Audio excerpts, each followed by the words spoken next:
Hi, everybody, and welcome back to the Stone Chapel Podcast. I'm David Capes. Barna is a social media company that has been conducting quality research for 40 years into matters of faith and culture. That's their sweet spot. They are the go-to research company for the media, entertainment, financial services, churches, church leaders, and other nonprofit organizations. Today I talk with Barna's CEO, David Kinnaman, a young man who's a terrific communicator. He published a book with Gabe Lyons about 20 years ago entitled Unchristian: What a New Generation Really Thinks About Christianity and Why It Matters. It's been a very influential book for many people on what was happening then with culture, with people who were 16 to 29 years old. Now the trend lines seem to be changing. David Kinnaman joins Ed Stetzer for a gathering of hundreds of pastors, church leaders, and interested laypeople on June the 21st, 2025 at the Lanier Theological Library. That's a Saturday evening from 5:30 to 9 o'clock p.m. They're going to be talking about the state of the church. It's open to the public. Check out our website, laniertheologicallibrary.org. Now, if you cannot be present, that's okay. The event will be streamed live all around the world, so take advantage of that opportunity. In the meantime, researcher, writer, leader, and now fellow Texan, David Kinnaman, here on the Stone Chapel Podcast.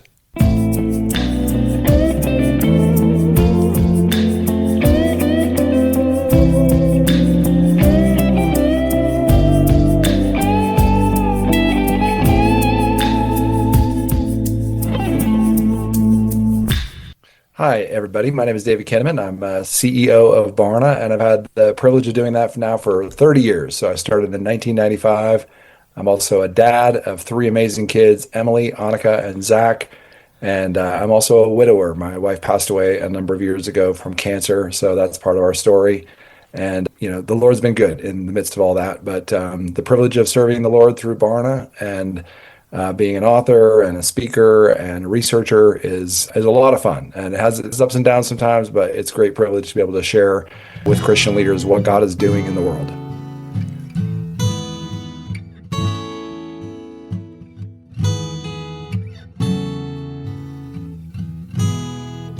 David Kinnaman. David, good to see you. Welcome to the Stone Chapel Podcast. Hey, it's my pleasure. Thanks for having me. Yeah, it's great to see you. And you're a fellow Texan. You're way high on the score. You meet people sort of through their books. And when I was writing a book years ago called Slow to Judge, Sometimes It's Okay to Listen, it was about 2013. And you and Gabe Lyons just published a book called Unchristian that was really an important book for me. I devoured that book and tried to understand what all was happening in the world at that particular time.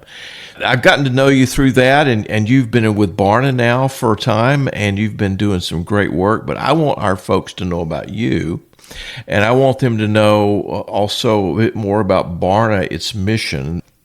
And you and Ed and some other friends are going to be coming to the Lanier Theological Library on June the 21st to do a big meeting with pastors and church leaders and talk about the state of the church. So I'm really excited about that. I want to welcome you to the podcast, and we're going to share a little bit about it, here today. Encourage people to be a part of it.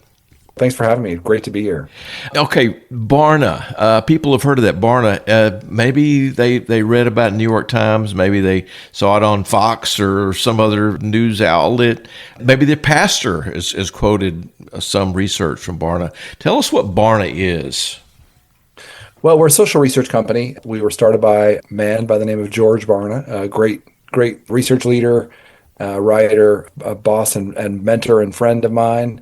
Worked with him for a number of years, about 15 years. Barna is a research company really dedicated to trying to understand what's happening in the world, the intersection of faith and culture. We work really with Christian leaders, church leaders, parachurch leaders, education leaders, parents, anybody who's in a decision point in their life. We try to use evidence-based, data-driven research to try to help you make a better decision, to better be informed, to know what to do. Who are the people who look at your research, who use your research?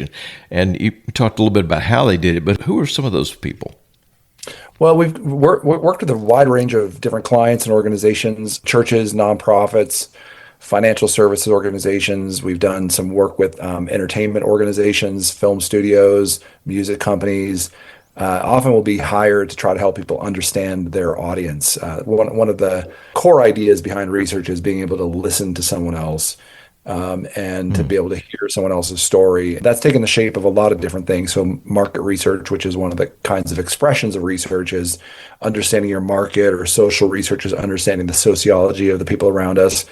We work with a wide variety of organizations and leaders. Most of them are faith affiliated or Christian, but sometimes we'll work with mainstream companies as well, because one of the things you learn in this work is that actually a lot of mainstream businesses don't know how to grapple with faith and the psychographics of faith. They think it's controversial. Everyone in a for-profit Fortune 500 company, they all have their own unique faith stories, or they're not faith forward at all, or they're sometimes even antithetical to faith. They're sort of antagonistic to faith. And so faith has often been taboo to talk about. And I think the consequence of that has been that a lot of businesses and ministries and politicians and leaders who don't lean in on faith can often miss some of the key clues about what is important to people of faith, and why faith is actually an important string on a 6-string guitar. It's sort of like trying to play guitar without understanding that dimension. So we try to help give, in addition to the demographics or economics or work lives and other aspects of people's lives, we're trying to understand a little bit more about their faith lives and how that applies in various industries and spaces of our society. Now, when you say faith, do you mean specifically the Christian faith, or do you broaden out to talk about other faith groups, faith communities as well? Well, Christian in particular, but when you study Christianity in America and around the world, you realize it's inside and part of, or at least similar to other faith traditions, and by that I personally am an evangelical Christian and believe in the exclusive claims of Jesus, and sort of the company was founded to sort of advance and explore that. But we always interview people of all faiths. So when you do a sample of U.S. adults, you're going to find a wide variety of people, and some people who might not describe themselves as a Christian might be more open to Jesus than you would realize. And sometimes people who are like, hey, I'm a Christian, I'm a lifelong Jesus follower, they're sometimes further from God than the labels they put on them might otherwise suggest. So it's an interesting business, because you start to realize, there's something about trying to understand someone's, profile and heart and priorities and how they want to describe themselves. So we do look at everything from a Christian perspective, but we do interview people of a variety of different faith orientations in our research. Are most of those interviews conducted face-to-face, or are they over media? How do they take place? You guys have done millions of interviews, I'm sure, over the years. Yeah, so it's almost all online these days. When I first started, in the mid-'90s, and back in the '80s, telephone research was really the gold standard, because everyone had a working landline in their home. That's not so much the case anymore. Not just that people don't have working landlines, but that we use a lot of online, sometimes qualitative in-person interviews. I think most people these days, when they get a number on their cell phones that they don't recognize, they just go click, and they just ring off. So I wonder how that really happened. One of the things that we've seen, David, over the last 30 years or so is an increasing number of people who identify as nuns, N-E-S. It's been going up and up and up. I don't know for how long now. You probably have that number in mind, but it seems like several decades. And now it seems like we're seeing something different happening. Is that possible to say? Yeah, both Barna data and a lot of other research now is corroborating the idea that over the last 30 years there's been an increase in the percentage of people who say they're religiously unaffiliated or nothing in particular. The shorthand of that is to call them the nuns. The Pew Research sort of named them that based on sort of their survey questions, like, are you Christian, Jewish, and other religious faith? And people say none. So that has been steadily increasing the last 30 years. A quarter to a third of all Americans who describe themselves as a sort of religiously unaffiliated. But that has been plateauing, and it appears that there are signs of a renewed spiritual interest among Gen Z and millennials, especially younger men. So there's some really interesting trend lines that seem to be slowing down that overall trend. Now, you said in particular, young men. What about young women? Where are they? And because you go into a lot of churches and it looks like it's you get 2 or 3 women for every one guy, but this seems to be a different sort of time, right?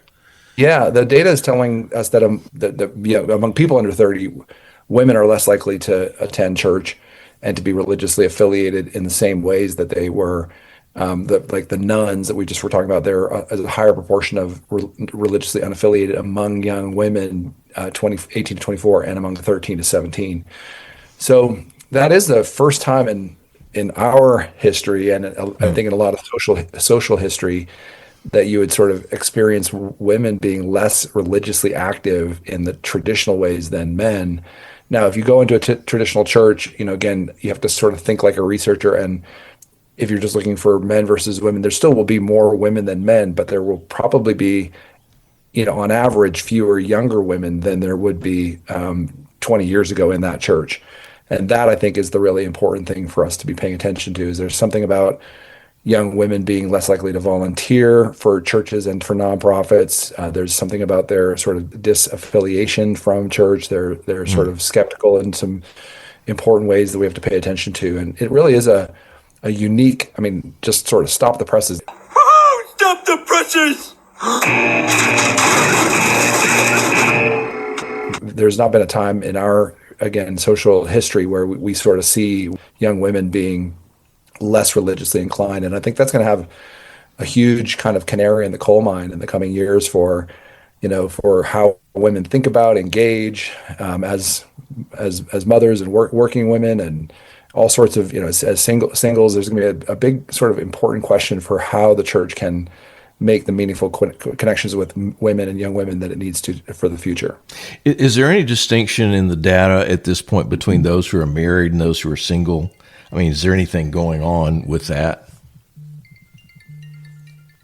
That's a good question. I don't have anything in my head to answer that. Okay. I'm sure there are. We know that men and women are delaying marriage longer. So, one of the clear implications is that we need a strong and robust theology of singleness, which the scriptures both provide us and encourage us towards. But singleness is a more common reality for young adults in their 20s and even into their 30s. 30 years ago, 50 years ago, vast majority of Americans were married, had experienced marriage, had experienced partnership. Today, that has absolutely flipped with younger generations. The vast majority by age 35 are still wondering whether they want to be married. Maybe it's not the vast majority, but it is a majority. So you recognize that there's a real different experience of being a 20-something. They are going into the work world. They're going in to figure out what they want to do. They're doing it in a different way, putting the puzzle pieces. Like, maybe a simple analogy is like if you build puzzles, some people build it, with the edges first and then work their way in. And then some people are real hardcore. They don't even look at the box top. You just got to figure it out. Yeah, I start with the edges myself. That seems simpler to me. But so I think this generation, they don't put the edges around their life with marriage and children, and instead they're kind of working from the inside out and kind of pulling together. And I don't mean this in any one way is better or not better. It's just observational, right? You can exactly. This is what people say about their lives and such. Yeah. But I do think this notion of if one generation sort of tends to put the edges of their life boundaried by marriage, another generation, the younger generation today, is sort of putting a different kind of boundary around their life in terms of what they want to experience and happiness and contentment and financial stability. And it's true that younger generations have had a harder time finding the kind of economic, social, relational, institutional, political stability compared to previous generations. That may hit the ears of a boomer in an interesting way, because if you went through the 60s, you will know that was a very tumultuous time. Yeah. But the simple answer to that, or simple observation, is that what was mostly fringe activities sexual exploration and liberation, some of the protests and rioting, the kinds of questions around drug use and experimentation. All that's very mainstream now. Sex and sexuality, gender, gay, lesbian relationships was all very, very fringe. It was becoming part of the public consciousness, but it was not part of the public expression. You look at younger generations now, and they really are trying to assemble their lives without the box top and without the puzzle edges in place. Yeah. Let's say you are writing the book Unchristian again, or you're doing it Unchristian 2.0. The subtitle of that book was What a New Generation Really Thinks About Christianity and Why It Matters. That was the subtitle. Let's say you're writing that book again, you and Gabe Lyons. What's going to be different about it now, 12, 15 years ago? Well, I think there's, some things have stayed similarly. We sort of predicted in a manner that Christianity would be ushered off the main stage of our sort of collective life. We believe that was already happening, and we think that's happened even more than we probably would have predicted. I think you saw, especially in the last number of years, kind of the pendulum swing in terms of how much Christian conviction would be welcomed in the public square on matters of all sorts of things.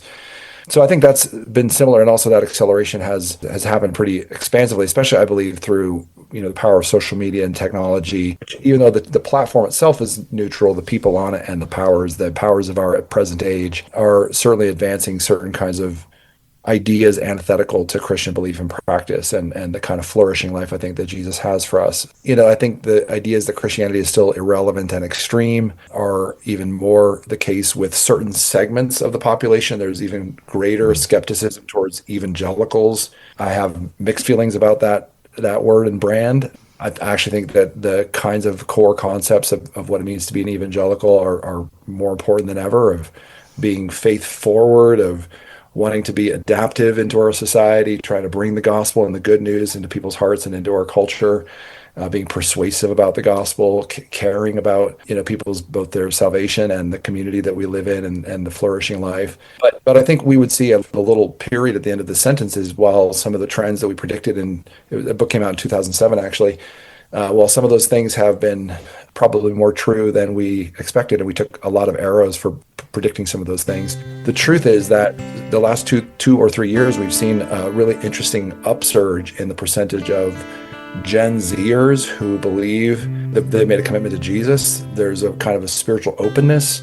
It's almost as though secularism is sort of running out of gas with many, not all, of this generation. They're open to just about any spiritual answer in a way that they probably weren't back in 2007. Gen Z is a really interesting generation, and the kinds of questions they're asked, they're very positive on the person of Jesus. They're very savvy, though, about the business of the church, and they'll look back on their church experience and they'll even say the chord progression, the music was just perfect. The worship experience was I feel like I might have been emotionally manipulated to become a Christian.